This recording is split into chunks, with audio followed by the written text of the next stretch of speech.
वो एक सुसमाचार कर्मी है। वो देखता है कि निरीक्षक असली काम नहीं कर रही, फिर भी कुछ न कहने का विकल्प चुनता है। वो देखता है कि सुसमाचार कार्य पर बुरा असर पड़ रहा है, लेकिन रिपोर्ट करने का साहस नहीं करता। वो किस बात से डरता है? खुद को बचाने के पीछे उसका कौन सा भ्रष्ट स्वभाव छिपा है? परमेश्वर के वचनों के प्रकाशन और मार्गदर्शन के जरिए वो अपने बारे में क्या समझता है? वो कैसे अभ्यास करता और बदलता है?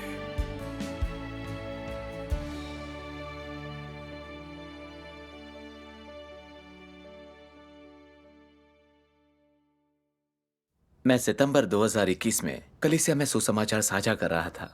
थोड़े समय बाद मुझे एहसास हुआ कि सुसमाचार कार्य की निरीक्षक कर्तव्य में दायित्व नहीं उठा रही। उसने काफी समय से हमसे नहीं पूछा कि हमारा काम कैसा चल रहा है।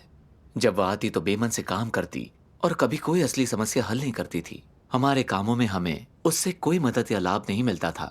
शुरू में लगा कि सुसमाचार कार्य का निरीक्षण हाल ही में शुरू करने के कारण यह इससे परिचित नहीं है, तो इसका कुछ समय के लिए उलझन में रहना सामान्य बात है। बाद में अभ्यास करने से ये काम सीख जाएगी। लेकिन थोड़े समय बाद मैंने पाया कि बात वैसी नहीं है जैसे मैंने सोची थी। एक बार हमारे सुसमाचार कार्य में एक समस्या आ गई, तो हमने निरीक्षक को पत्र भेजकर समाधान मांगा, लेकिन उसके उत्तर में कोई स्पष्ट दृष्टिकोण या सुझाव नहीं थे। उसने बस हमें ईश वचनों का एक अंश भेज दिया जिसका समस्या से कोई लेना देना नहीं था। मुझे यह बिल्कुल अविश्वसनीय लगा। यह निरीक्षक अपने कर्तव्य में लापरवाह कैसे हो सकती है?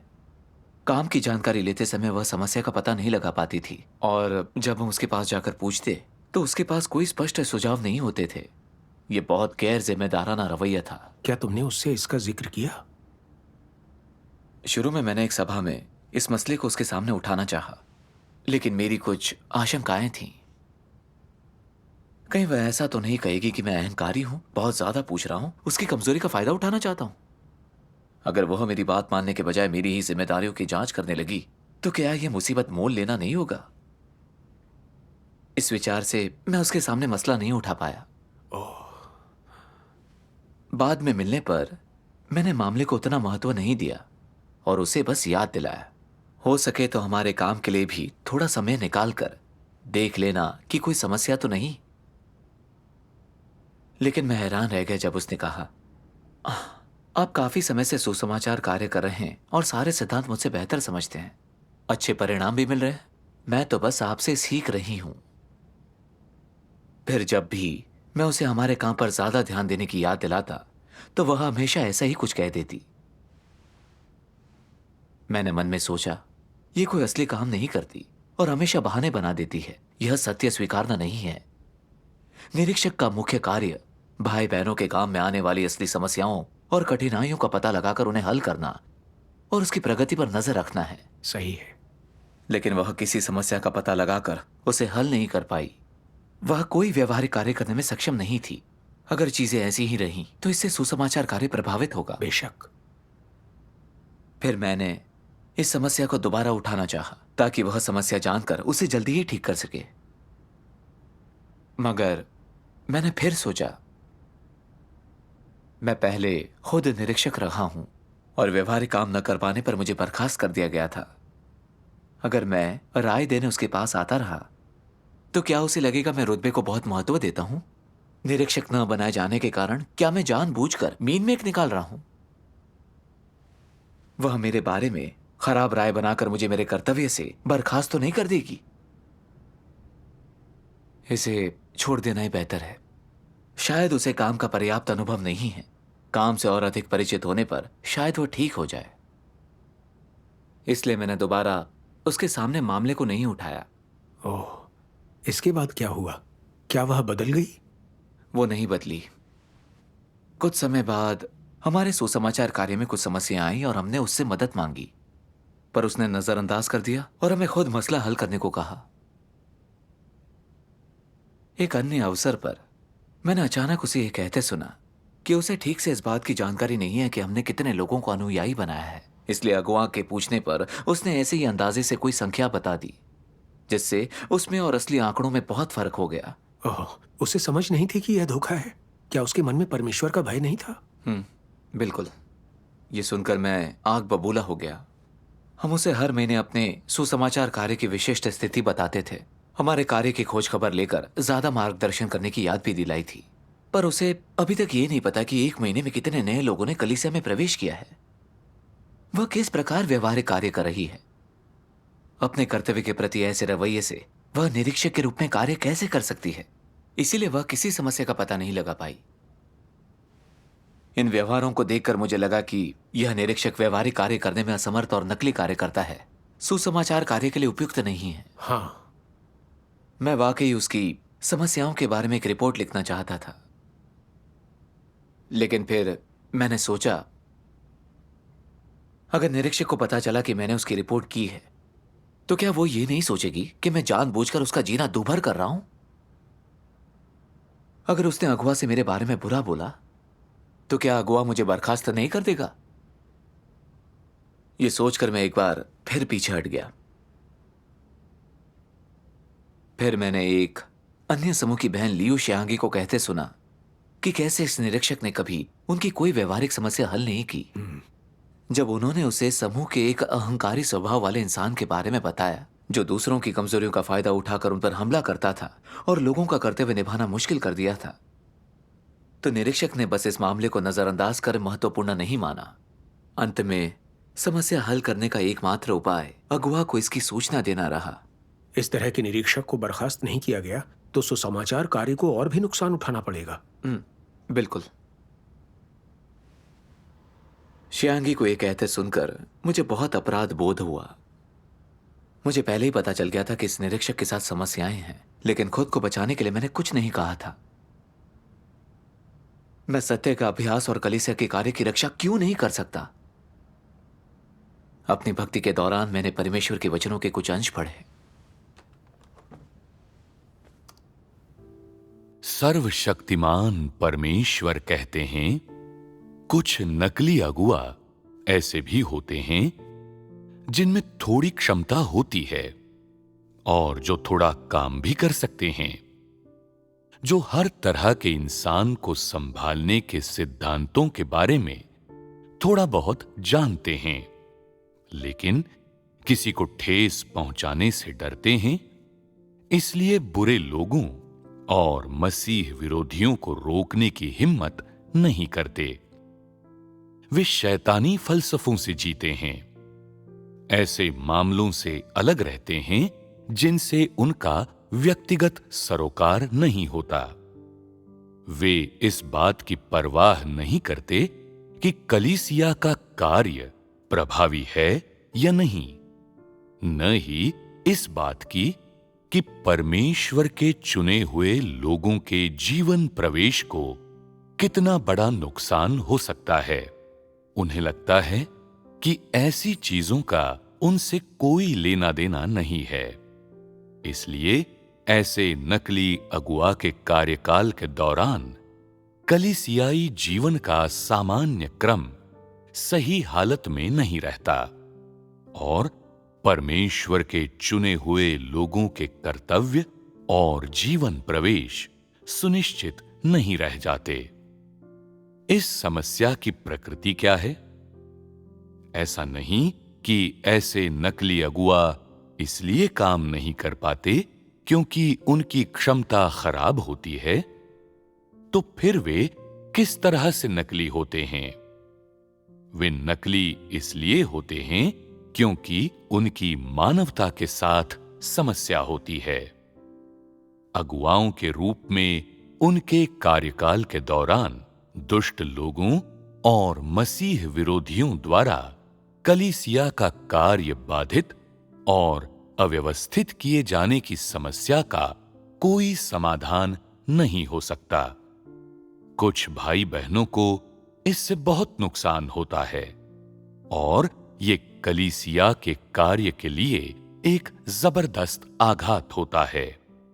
इस तरह के नकली अगुवाओं का किसी समस्या पर ध्यान जाता है और वे किसी को बाधा और अव्यवस्था पैदा करते देखते हैं और जानते हैं कि उनकी क्या जिम्मेदारी है, उन्हें क्या करना चाहिए और कैसे करना चाहिए, फिर भी वे कुछ नहीं करते। वे मूक बधिर होने का ढोंग करते हुए न तो कुछ सुनते हैं और न ही सवाल करते हैं और न ही अपने वरिष्ठों को मामले की रिपोर्ट करते हैं। वे दिखावा करते हैं कि वे कुछ नहीं जानते और कुछ नहीं देखते। क्या ये उनकी मानवता की समस्या नहीं है? उनकी अगुवाई का क्या सिद्धांत होता है?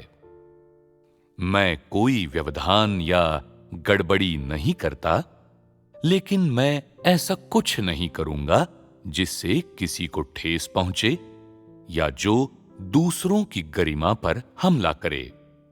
भले ही तुम मुझे एक नकली अगुआ के रूप में चित्रित करो, मैं फिर भी ऐसा कुछ नहीं करूंगा जिससे किसी को ठेस पहुंचे। मुझे अपने बचने का रास्ता छोड़ना होगा। ये किस तरह का तर्क है? ये शैतान का तर्क है। और ये किस प्रकार का स्वभाव है? क्या ये बहुत कपटपूर्ण और छलने वाला नहीं है? ऐसा इंसान परमेश्वर के आदेश के प्रति अपने व्यवहार में जरा भी ईमानदार नहीं होता। वो अपने कर्तव्य के प्रदर्शन में हमेशा चालाक और धूर्त रहता है। कई ओछी गणनाएं करते हुए वो सभी चीजों में अपने बारे में ही सोचता है। वो कलीसिया के कार्य पर जरा भी विचार नहीं करता और उसमें कोई ज़मीर या विवेक नहीं होता। ऐसे लोग अगुवाई के काम के लिए काफी अनुपयुक्त होते हैं।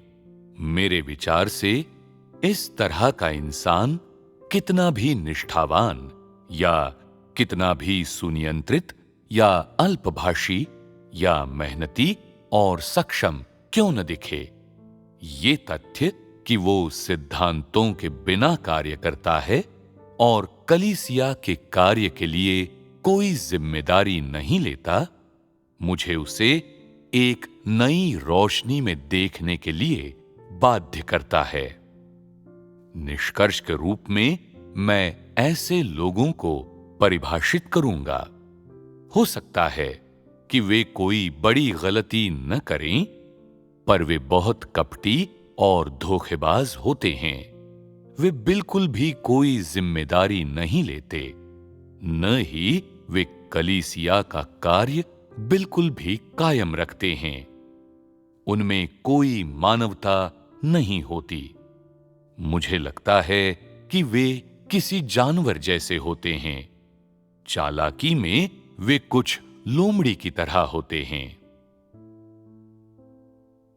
एक बार जब सत्य तुम्हारा जीवन बन जाता है, तो जब तुम किसी ऐसे व्यक्ति को देखते हो जो ईश निंदा करता है, परमेश्वर का भय नहीं मानता, कार्य करते समय लापरवाह और अनमना होता है, या कलीसिया के काम में बाधा डालता और हस्तक्षेप करता है, तो तुम सत्य के सिद्धांतों के अनुसार प्रतिक्रिया दोगे।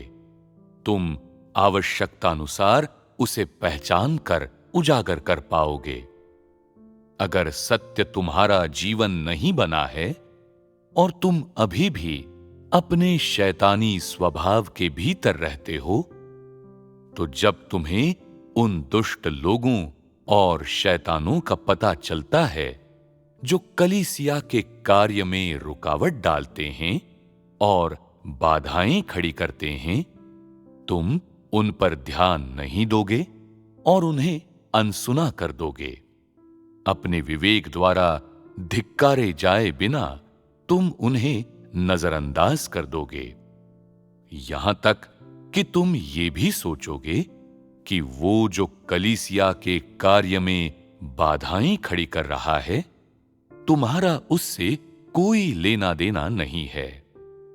कलीसिया के काम और परमेश्वर के घर के हितों को चाहे कितना भी नुकसान पहुंचे, तुम परवाह नहीं करते, हस्तक्षेप नहीं करते या दोषी महसूस नहीं करते, जो तुम्हें एक विवेकहीन या नासमझ व्यक्ति, एक गैर विश्वासी, एक सेवाकर्ता बनाता है। तुम जो खाते हो वो परमेश्वर का है, तुम जो पीते हो वो परमेश्वर का है, और तुम परमेश्वर से आने वाली हर चीज का आनंद लेते हो। फिर भी तुम महसूस करते हो कि परमेश्वर के घर के हितों का नुकसान तुमसे संबंधित नहीं है, जो तुम्हें गद्दार बनाता है, जो उसी हाथ को काटता है जो उसे भोजन देता है। अगर तुम परमेश्वर के घर के हितों की रक्षा नहीं करते, तो क्या तुम इंसान भी हो? ये एक दानव है जिसने कलीसिया में पैठ बना ली है। तुम परमेश्वर में विश्वास का दिखावा करते हो, चुने हुए होने का दिखावा करते हो, और तुम परमेश्वर के घर में मुफ्तखोरी करना चाहते हो। तुम एक इंसान का जीवन नहीं जी रहे और स्पष्ट रूप से गैर विश्वासियों में से एक हो। आमीन। आमीन। परमेश्वर के वचन बहुत तकलीफदेह थे, खासकर जब मैंने ये वचन पढ़े। उनमें कुछ मानवता नहीं है, धूर्तता में वे कुछ हद तक लोमड़ी जैसे हैं। एक दानव जिसने कलीसिया में पैठ बना ली है, और गैर विश्वासी। परमेश्वर का स्वभाव अपराध सहन नहीं करता। हाँ। परमेश्वर धोखेबाज लोगों से घृणा करता है। परमेश्वर इन लोगों को दानव और गैर विश्वासी कहता है। हाँ। मुझे बहुत डर लगा और अपराध बोध हुआ, मानो परमेश्वर मेरे सामने ही मुझे उजागर कर मेरी निंदा कर रहा हो। मुझे अपना पिछला व्यवहार याद आया। मैं समझ गया था कि निरीक्षक सिर्फ खाना पूरी कर रही है, व्यवहारिक काम नहीं कर रही। और मैंने कई बार इस मसले को उठाना चाहा, लेकिन मैं हमेशा अत्यधिक सतर्क रहता था और डरता था कि वह मुझे घमंडी और अविवेकी कहेगी। जब मैंने समस्याएं उसके साथ उठाई भी, तो हमेशा उन्हें कम बताया और पूरी समस्या का जिक्र नहीं किया। अपने दृढ़ विश्वासों के बावजूद मैं उसे बढ़ावा देता गया ताकि मैं अपनी प्रतिष्ठा और उसके साथ अपने संबंध बचा सकूं। मैंने तय किया कि वह एक नकली कार्यकर्ता है जो वास्तविक कार्य करने में असमर्थ है, कि उसका तबादला या उसे बर्खास्त कर दिया जाना चाहिए और कलीसिया के काम की रक्षा के लिए उसकी रिपोर्ट की जानी चाहिए। लेकिन मुझे चिंता हुई कि कहीं निरीक्षक यह ना कहे कि मैं हैसियत के लिए होड़ कर रहा हूं और वह मुझे दबा ना दे। अपनी सुरक्षा के लिए मैं नादान बन गया और बस सुसमाचार कार्य को बाधित होते देखता रहा, किसी समस्या की रिपोर्ट नहीं की। मैं सच में धोखेबाज, स्वार्थी और नीच था। परमेश्वर के प्रति मुझ में कोई ईमानदारी नहीं थी। मैंने परमेश्वर पर अपने विश्वास के तमाम वर्ष याद किए। परमेश्वर के इतने सारे वचनों के पोषण का आनंद लेते हुए मैं कलीसिया के काम का नुकसान कैसे देख पाया और कैसे सिर्फ अपनी रक्षा करनी चाहिए, कलीसिया के काम की रक्षा बिल्कुल नहीं की। अगर मैंने निरीक्षक की समस्या की रिपोर्ट पहले ही कर दी होती, तो वो कलीसिया के काम में किसी भी तरह की बाधा ना डालती। हाँ। मैंने खुद को फटकारा और ईश वचन पढ़े।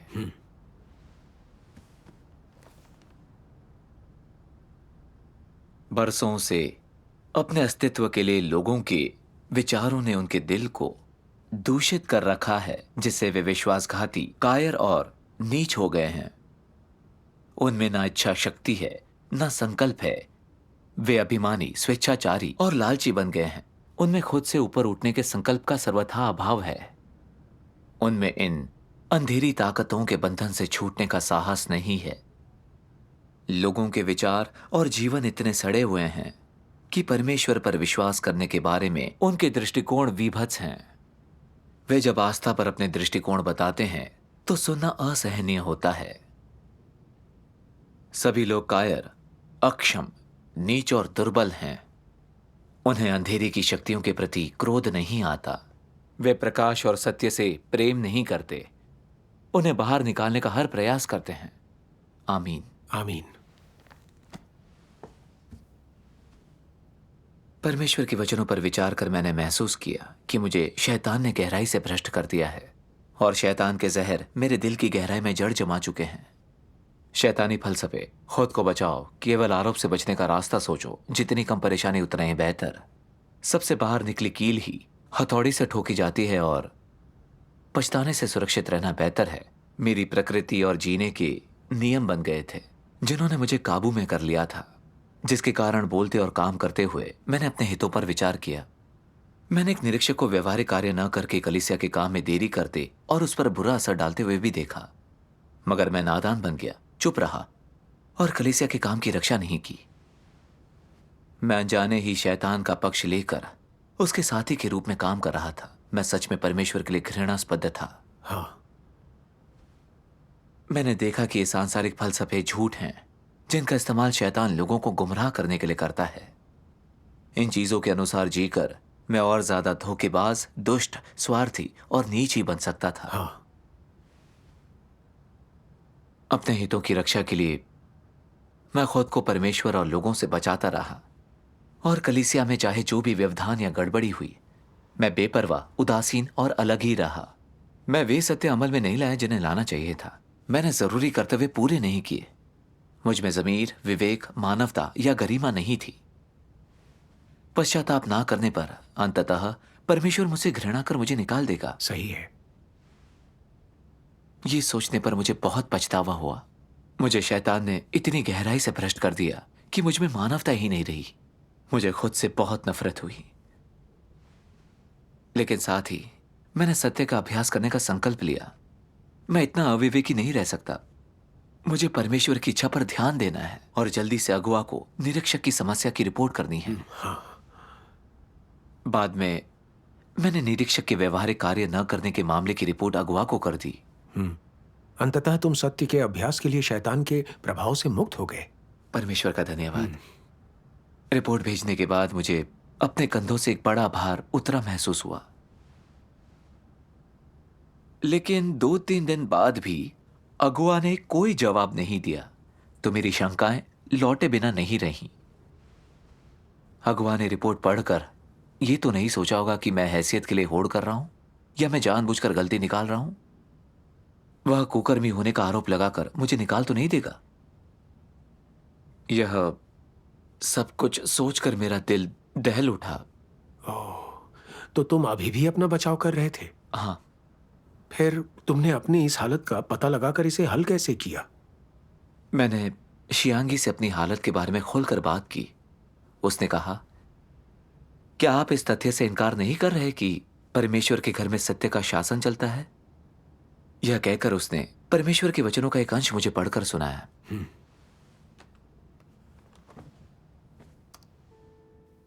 सर्वशक्तिमान परमेश्वर कहते हैं, मसीह विरोधियों जैसे लोग हमेशा परमेश्वर की धार्मिकता और स्वभाव को लेकर धारणाओं, प्रश्नों और प्रतिरोध के साथ पेश आते हैं।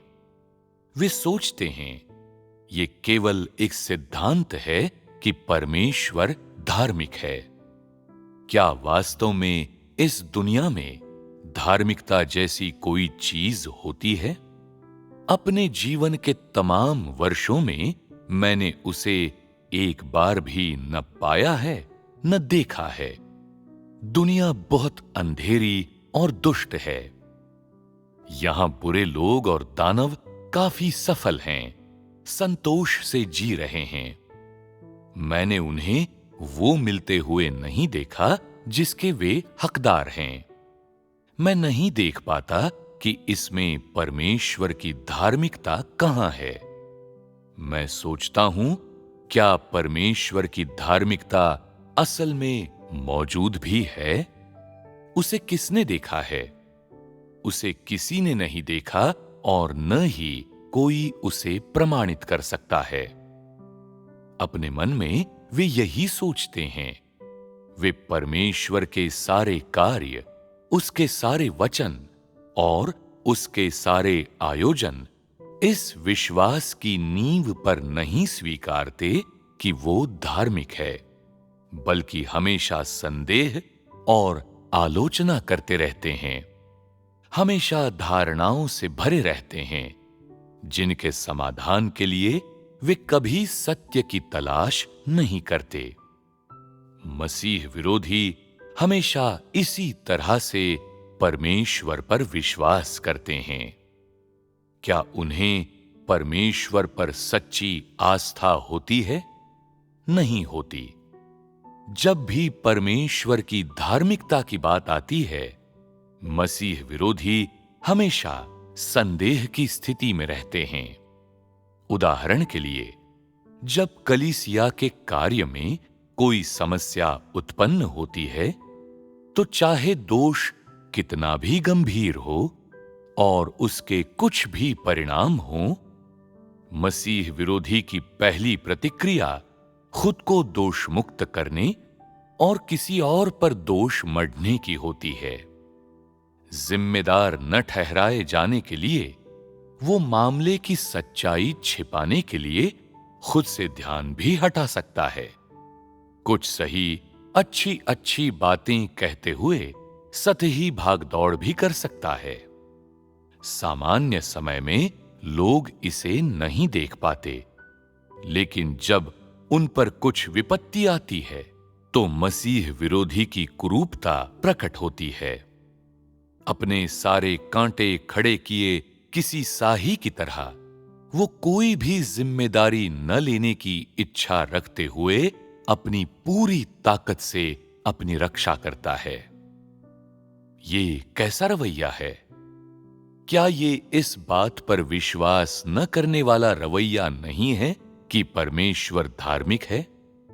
मसीह विरोधी ये नहीं मानते कि परमेश्वर सबकी जांच करता है या कि वो धार्मिक है। वे खुद को बचाने के लिए अपने तरीके इस्तेमाल करना चाहते हैं। उनका मानना है, अगर मैं अपनी रक्षा नहीं करूंगा तो कोई नहीं करेगा। परमेश्वर भी मेरी रक्षा नहीं कर सकता। लोग कहते हैं कि वो धार्मिक है, लेकिन जब लोग मुसीबत में पड़ते हैं तो क्या वो वास्तव में उनके साथ उचित व्यवहार करता है? बिल्कुल नहीं। परमेश्वर ऐसा नहीं करता। मुसीबत या उत्पीड़न का सामना करने पर वे असहाय महसूस करते हैं और सोचते हैं, तो परमेश्वर कहां है? लोग उसे देख या छू नहीं सकते। कोई मेरी मदद नहीं कर सकता। कोई मुझे न्याय नहीं दे सकता और उसका होना सुनिश्चित नहीं कर सकता।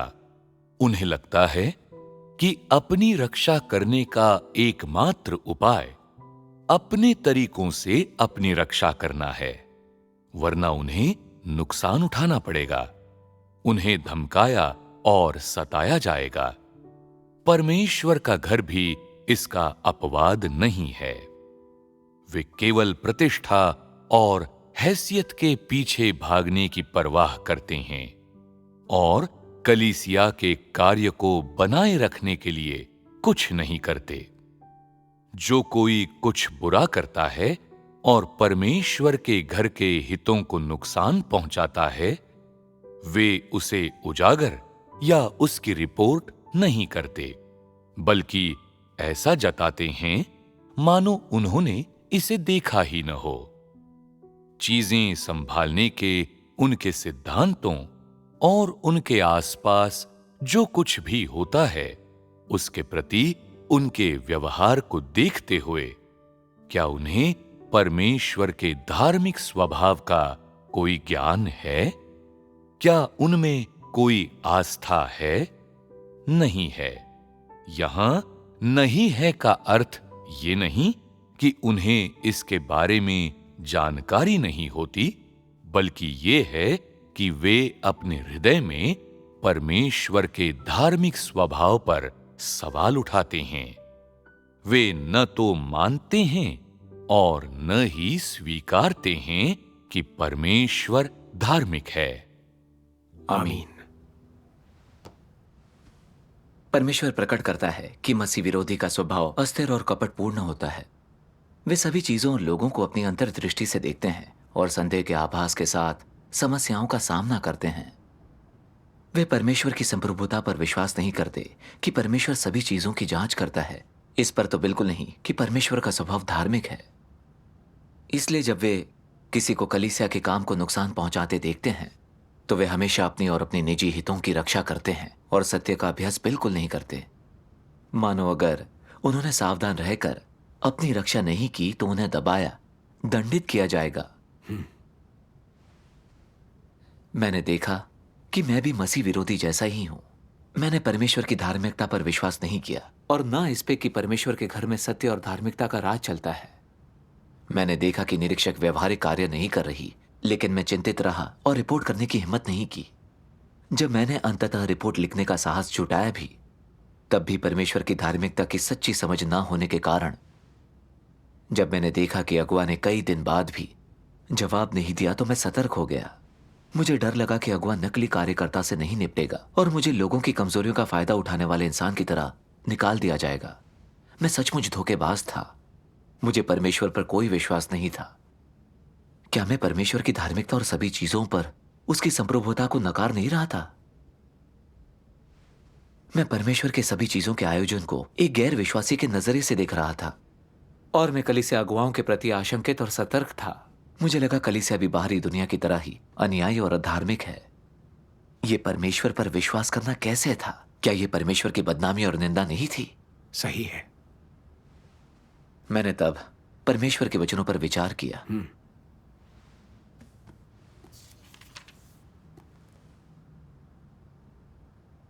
क्या सत्य के भी अपने चहेते होते हैं? क्या सत्य जानबूझकर लोगों का विरोध कर सकता है? यदि तुम सत्य का अनुसरण करते हो तो क्या यह तुम पर हावी हो सकता है? यदि तुम न्याय के लिए मजबूती से खड़े रहते हो तो क्या यह तुम्हें चित कर देगा?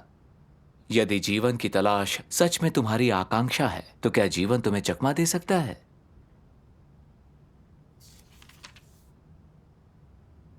जो सचमुच परमेश्वर को खोजते हैं उनमें से कोई परमेश्वर द्वारा शापित कैसे किया जा सकता है?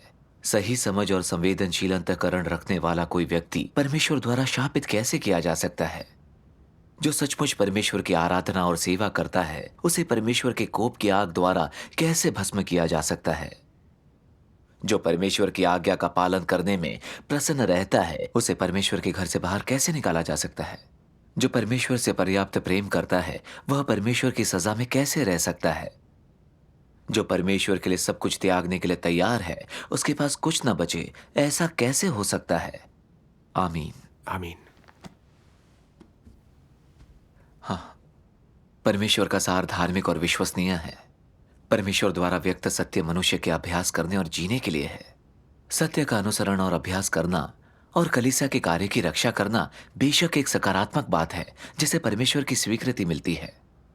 खासकर मसीह विरोधियों, कुकर्मियों, नकली अगुवाओं और कार्यकर्ताओं की रिपोर्ट कर उन्हें उजागर करने को परमेश्वर की स्वीकृति जरूर मिलती है और ये एक अच्छा कर्म भी है। हाँ। ऐसा व्यक्ति जो सत्य का अभ्यास करता है और जिसमें न्याय की भावना है, क्या कभी कलीसिया से निकाला गया है? क्या सत्य का अनुसरण और उसे प्रेम करने वाले किसी व्यक्ति को परमेश्वर ने कभी त्यागा या निकाला है? नहीं। इसके विपरीत सत्य का अभ्यास करने वालों को न केवल दबाया या निकाला नहीं गया, बल्कि उन्हें सुरक्षा और भाई बहनों का अनुमोदन और सम्मान भी मिला है। हाँ। अगर कुछ लोगों को सत्य का अभ्यास करने पर मसीह विरोधियों और कुकर्मियों द्वारा दबाया और दंडित किया भी जाता है तो यह केवल अस्थायी है और वे सभी मसीह विरोधी उजागर कर कलीसिया से निकाल या हटा दिए जाते हैं। इतना ही नहीं, मसीह विरोधियों और कुकर्मियों द्वारा दबाए गए लोग परमेश्वर से प्रार्थना और सत्य की खोज के जरिए असली लाभ पाते हैं। वे न केवल कुकर्मियों और मसीह विरोधियों की पहचान हासिल करते हैं बल्कि परमेश्वर की सर्वशक्तिमान संप्रभुता की कुछ समझ प्राप्त करते हैं। ये चीजें परमेश्वर के धार्मिक स्वभाव और इस बात को प्रकट करती हैं कि परमेश्वर के घर में सत्य और धार्मिकता का शासन चलता है। तुम बिल्कुल सही कह रहे हो। परमेश्वर के घर में केवल मसीह विरोधी और बुराई करने की मंशा रखने वाले लोग ही कलीसिया द्वारा हटाए या निकाले जाते हैं। निरीक्षक की समस्या की रिपोर्ट करने के पीछे मेरा कोई गलत इरादा नहीं था। मैं उसकी कमजोरियों का फायदा नहीं उठाना चाहता था। वो तो कलीसिया के काम को ध्यान में रखकर किया गया। मेरे द्वारा रिपोर्ट की गई सभी बातें निष्पक्ष तथ्य थीं। उसे बदनाम करना नहीं था। मेरे कार्य निरीक्षक और कलीसिया के काम की भलाई के लिए थे, नुकसान पहुंचाने के लिए नहीं। हाँ, अगर वो सत्य का अनुसरण करने और उसे स्वीकारने वाली इंसान होती तो रिपोर्ट किए जाने के बाद वह आत्मचिंतन कर सबक सीख सकती थी। यह स्थिति उसे उसकी कमियां और भ्रष्टता स्पष्ट दिखाने में फायदेमंद होती और उसके जीवन प्रवेश को आगे बढ़ाती। अगर वह इस वजह से मुझसे नफरत करेगी या मुझे दबाएगी या आवेश में आकर मुझे बर्खास्त कर देगी तो यह साबित हो जाएगा कि वो सत्य को स्वीकार नहीं करती और महत्वपूर्ण पद के लिए अनुपयुक्त है। वाकई। इस एहसास से मेरा दिल काफी उज्जवल हो गया और फिर मैंने विवश महसूस नहीं किया। असली काम ना करने वाली नकली अगुवाओं और कार्यकर्ताओं की रिपोर्ट करना मेरी जिम्मेदारी है जिसे मुझे निभाना है। परिणाम चाहे जो भी हो, मैं पछताऊंगा नहीं। तो परमेश्वर के धार्मिक स्वभाव की समझ होने के बाद तुम्हें कोई आशंका नहीं रही? हाँ, उसी शाम अगुआ का एक पत्र आया जिसमें लिखा था कि निरीक्षक बर्खास्त कर दी गई है। अगुआ की चिट्ठी पढ़ना वाकई रोमांचक था। परमेश्वर के घर में वाकई सत्य और धार्मिकता का राज चलता है। सही है। मैंने परमेश्वर की स्तुति कर उसे धन्यवाद दिया। परमेश्वर का धन्यवाद। इस अनुभव के जरिए मैंने ना सिर्फ नकली अगुवाओं और कार्यकर्ताओं की कुछ पहचान हासिल की, बल्कि यह भी जाना कि मेरी प्रकृति कितनी धोखेबाज है और परमेश्वर के धार्मिक स्वभाव के बारे में भी कुछ जागरूकता प्राप्त की। यह सब परमेश्वर के अनुग्रह से हुआ। सही है। भविष्य में मेरे सामने जो भी परिस्थिति आए, मैं परमेश्वर की इच्छा पर ध्यान देने, सत्य का अभ्यास करने, कलीसिया के कार्य की रक्षा कर अपनी जिम्मेदारियों और कर्तव्य निभाने के लिए तैयार हूं। परमेश्वर का धन्यवाद। परमेश्वर का धन्यवाद। इस अनुभव के जरिए